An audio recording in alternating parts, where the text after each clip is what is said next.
जिजाऊ सराव केंद्र या यूट्यूब चॅनलमध्ये तुम्हा सर्वांचे मनापासून स्वागत. विद्यार्थी मित्रांनो, आपण पोलीस भरती 2024 संदर्भात प्रश्नसंच 1 सुरू केला आहे. यामध्ये आपण घर बसल्या पोलीस भरतीची लेखी परीक्षेची तयारी कशी करावी या संदर्भात प्रश्नसंच पाहणार आहोत. यामध्ये आपण महत्त्वपूर्ण प्रश्नांचा सराव घेतलेला आहे.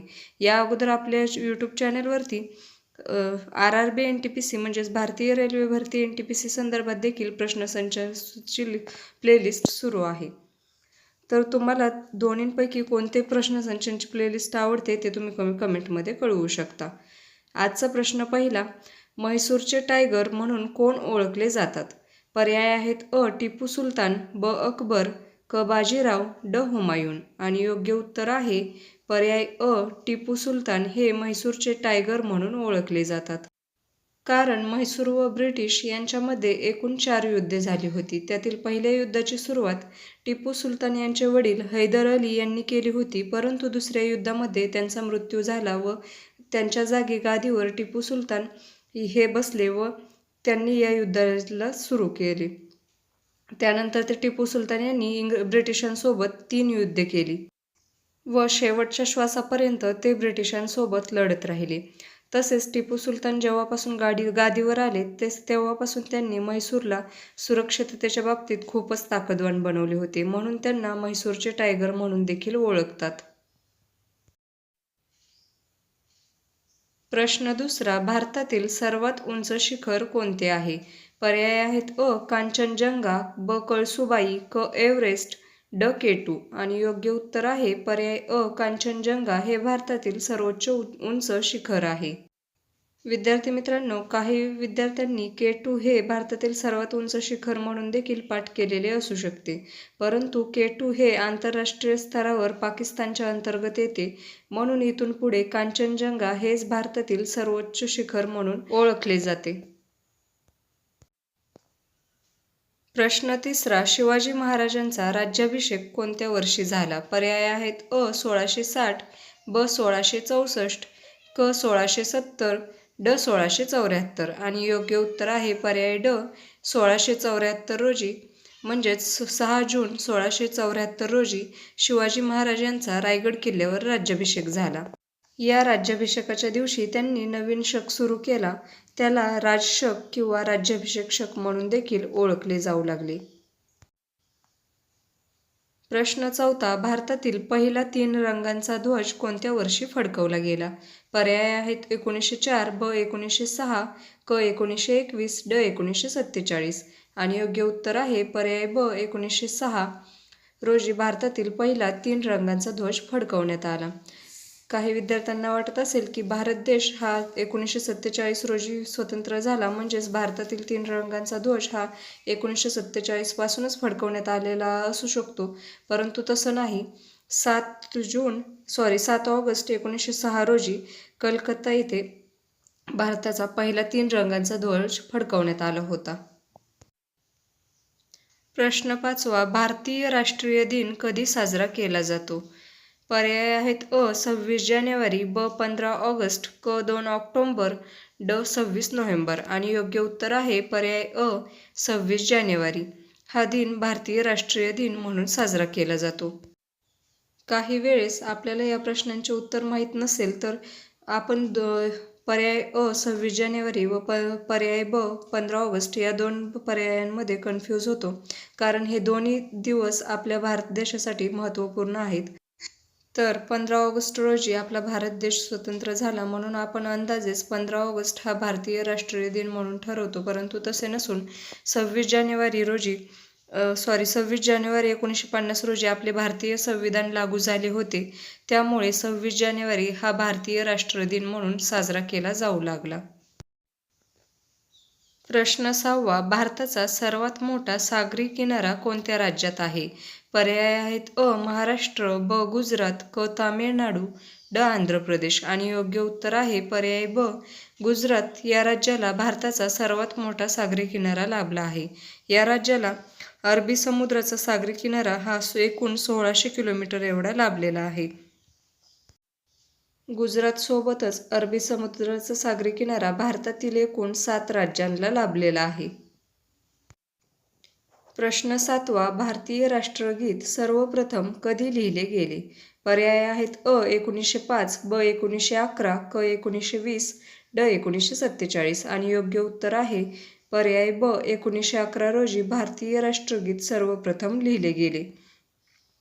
11 डिसेंबर 1911 मध्ये हे भारतीय राष्ट्रगीत सर्वप्रथम लिहिले गेले व 27 डिसेंबर 1911 रोजी ते सर्वप्रथम गायले गेले. तर 24 जानेवारी 1950 रोजी ते भारताचे राष्ट्रगीत म्हणून स्वीकारण्यात आले. म्हणजेच संविधान सभेने स्वीकारले. प्रश्न 8वा, स्वतंत्र भारताचे पहिले गव्हर्नर जनरल कोण होते? पर्याय आहेत: अ. लॉर्ड माउंटबॅटन, ब. सी. राजगोपालाचारी, क. जवाहरलाल नेहरू, ड. डॉ. राजेंद्र प्रसाद. आणि योग्य उत्तर आहे पर्याय ब. सी. राजगोपालाचारी म्हणजेच चक्रवर्ती राजगोपालाचारी हे स्वतंत्र भारताचे पहिले गव्हर्नर जनरल होते. तसेच ते शेवटचे देखील गव्हर्नर जनरल ठरले, कारण 1950 नंतर भारतीय संविधान लागू करण्यात आले व भारत एक स्वतंत्र व प्रजासत्ताक राज्य म्हणून घोषित करण्यात आले. त्यामुळे गव्हर्नर जनरल हे पद संपुष्टात आले. प्रश्न 9वा, भारताचे सध्याचे राष्ट्रपती कोण आहेत? पर्याय आहेत: अ. रामनाथ कोविंद, ब. प्रणव मुखर्जी, क. द्रौपदी मुर्मू, ड. प्रतिभा पाटील. आणि योग्य उत्तर आहे पर्याय क. द्रौपदी मुर्मू. या भारताच्या सध्याच्या म्हणजेच भारत स्वतंत्र झाल्यापासूनच्या 15व्या राष्ट्रपती आहेत. तसेच त्या भारताच्या दुसऱ्या महिला राष्ट्रपती आहेत. पहिल्या तर आपल्याला माहितीच आहे, प्रतिभाताई पाटील या भारताच्या पहिल्या महिला राष्ट्रपती आहेत. तर द्रौपदी मुर्मू या भारताच्या दुसऱ्या महिला राष्ट्रपती आहेत. तर आदिवासी व्यक्तींमधून पहिल्या आदिवासी व्यक्ती आहेत. प्रश्न 10वा, जय जवान जय किसान हे घोषवाक्य कोणी दिले? पर्याय आहेत: अ. महात्मा गांधी, ब. पंडित जवाहरलाल नेहरू, क. लाल बहादूर शास्त्री, ड. सरदार वल्लभभाई पटेल. आणि योग्य उत्तर आहे पर्याय क. लाल बहादूर शास्त्री यांनी सर्वप्रथम जय जवान जय किसान हे घोषवाक्य दिले होते. त्यांनी हे घोषवाक्य 1965 मध्ये सर्वप्रथम दिले होते. त्यावेळेस ते भारताचे पंतप्रधान म्हणून कार्य करत होते. तेव्हा भारत व पाकिस्तान यामध्ये दुसरे महायुद्ध सुरू होते व तेव्हा देशामध्ये अन्नधान्याचा तुटवडा पडला होता. त्यामुळे शेतकऱ्यांचे तसेच युद्ध चालू असल्यामुळे जवानांचे मनोबल वाढवण्यासाठी त्यांनी हे घोषवाक्य सर्वप्रथम दिले होते व ते नंतर खूप गाजले होते.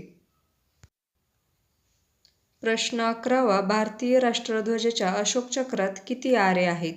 पर्याय आहेत: अ. 20, ब. 22, क. 24, ड. 26. आणि बऱ्याच विद्यार्थ्यांना याचे उत्तर माहिती असेल. याचे उत्तर आहे पर्याय क. 24. भारतीय राष्ट्रध्वजाच्या अशोक चक्रात 24 आरे आहेत.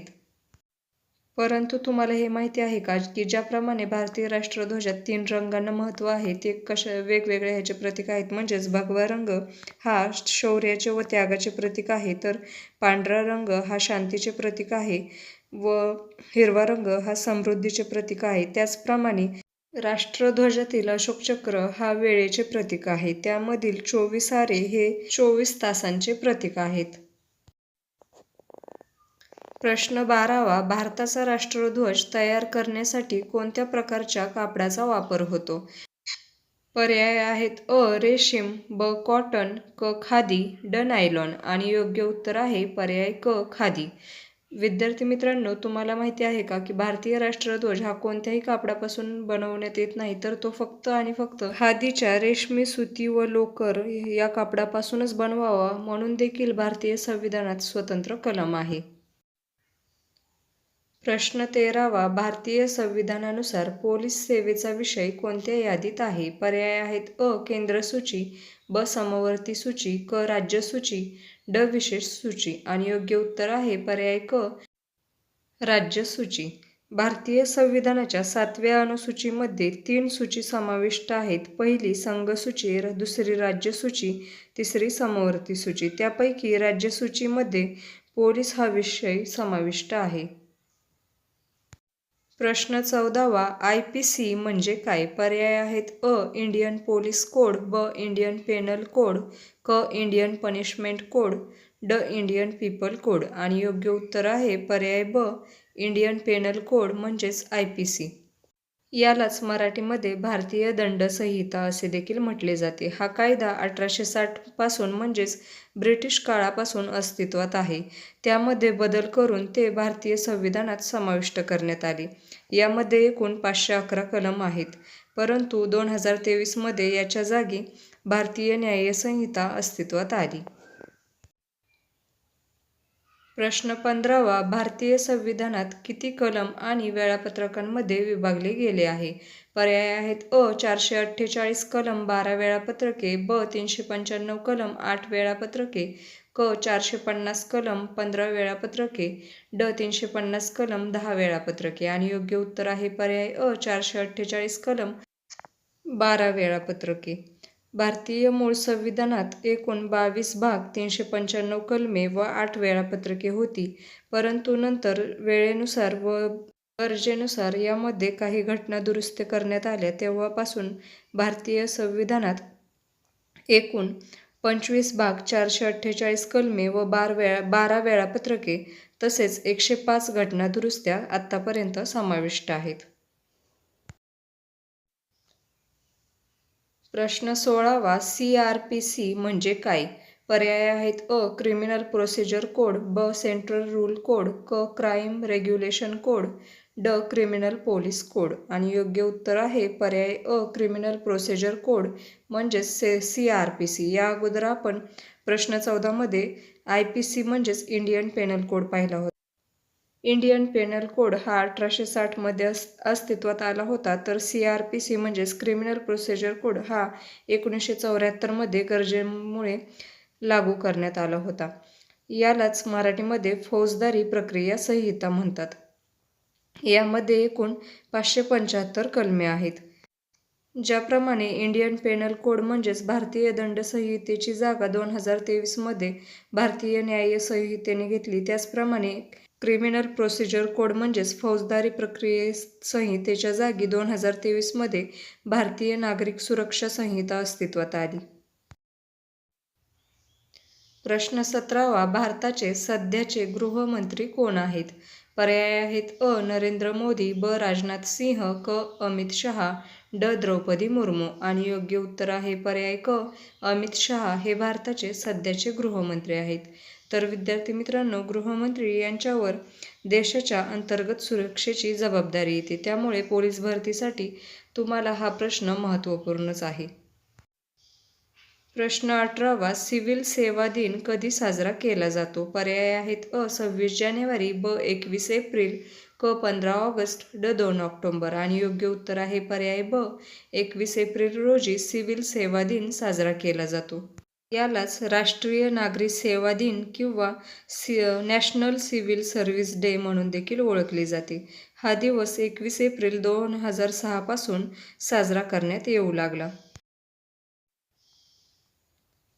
प्रश्न 19वा. महाराष्ट्रातील पहिल्या महिला पोलीस महासंचालक कोण आहेत? पर्याय आहेत: अ. किरण बेदी, ब. प्रीती सिंह, क. रश्मी शुक्ला, ड. अर्चना त्यागी. आणि योग्य उत्तर आहे पर्याय क. रश्मी शुक्ला या महाराष्ट्रातील पहिल्या पोलीस महासंचालक आहेत.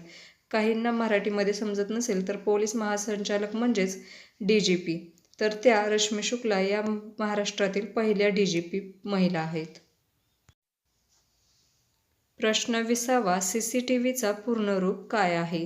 विद्यार्थी मित्रांनो, CCTV हा शब्द आपण नेहमी वापरतो, परंतु त्याचे पूर्ण रूप एवढे आपण लक्षात घेत नाही. तर त्याचे उत्तर पाहू. पर्याय आहेत: अ. सेंट्रल कॅमेरा टेलिव्हिजन, ब. क्लोज सर्किट टेलिव्हिजन, क. कॅमेरा कॅप्चर टेलिव्हिजन, ड. Circuit close television. आणि योग्य उत्तर तर तुम्हाला माहीत झालेच आहे.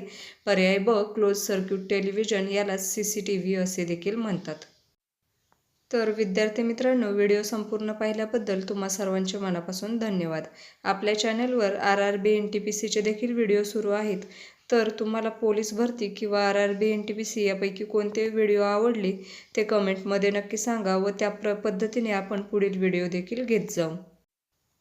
तसेच आपले व्हिडिओ आवडत असतील तर प्लीज चॅनेलला लाईक, शेअर, कमेंट्स आणि सबस्क्राईब करा.